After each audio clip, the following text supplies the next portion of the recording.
these were the result of my study as a painter and also from my studies in art history and painting history. The gesture has an interesting place in the study of painting. Very much like a signature, they identify a specific artist. I think one can look at a painting of Van Gogh or a painting of Velázquez and only seeing the brushstrokes recognize the artist. These gestures are very much my gestures. They're scaled to my physical reach at a particular moment in time. The large gestures are my arm reach, although I do make large brushes myself to create the large brush strokes and gestures. Scale became very important to me, particularly after I saw a retrospective of the work by an artist named Barnett Newman. Scale for me, for these paintings, is important because I wanted very much to have the viewer have a relationship with the painting. And I find when the paintings feel very big, that the viewer's relationship is more intimate. You are inside the painting. And when a painting is very small, I find myself feeling outside the painting, looking in. Painting is pretty much a figure ground situation.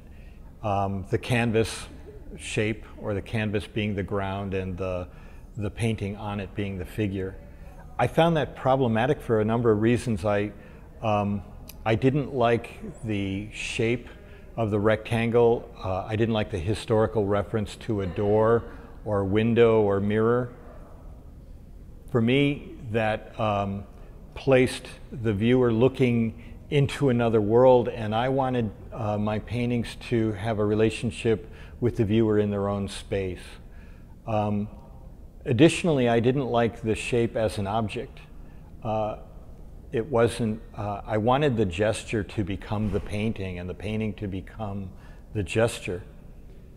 Also, when a painting is within a rectangular frame, typically the dialogue or the conversation within the painting all takes place within that shape, that rectangular shape.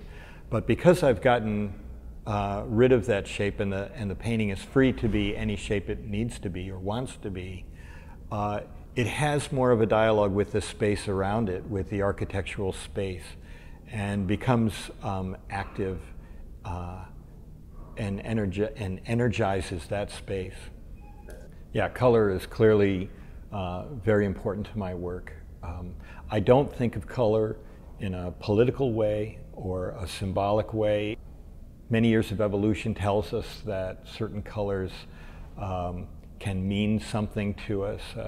I used to lecture on color and talk about how green meant, a certain light green meant buds on trees and new grass, which I think to us just at the core of us could feel like hope and food and spring. And so for me, basic colors have, they evoke certain feelings, and I try to be very in touch with those feelings. And sometimes I play the color against the form that I'm making, and sometimes I try to marry them together.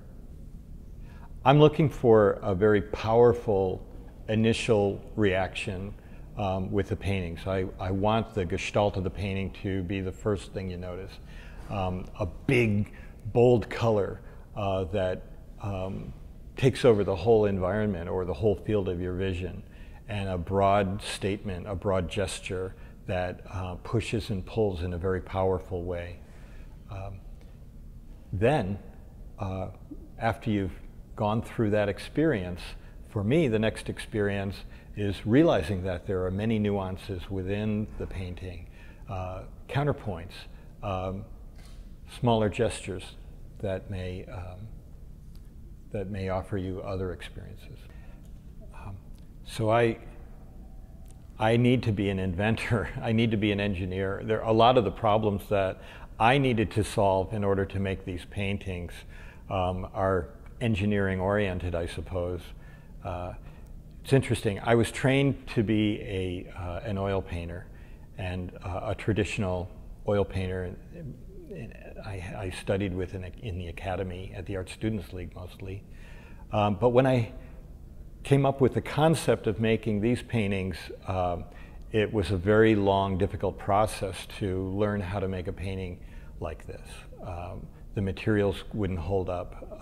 I couldn't afford to make paintings like this with oil paint or the acrylic paint that you might get out of a tube. Some of these paintings require over 20 gallons of paint.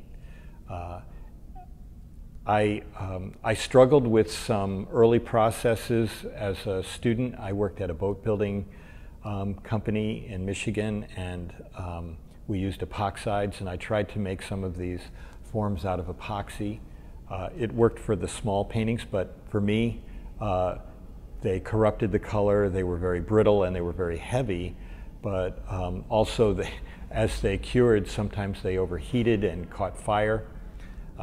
So I abandoned that, and it took about 7 years to really learn how to make the paintings the way I'm making them now.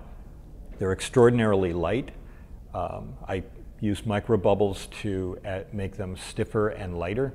I make my paintings on the floor. I make all my paint and I make my brushes. I make everything from scratch, but I don't buy anything that I use at an art supply store.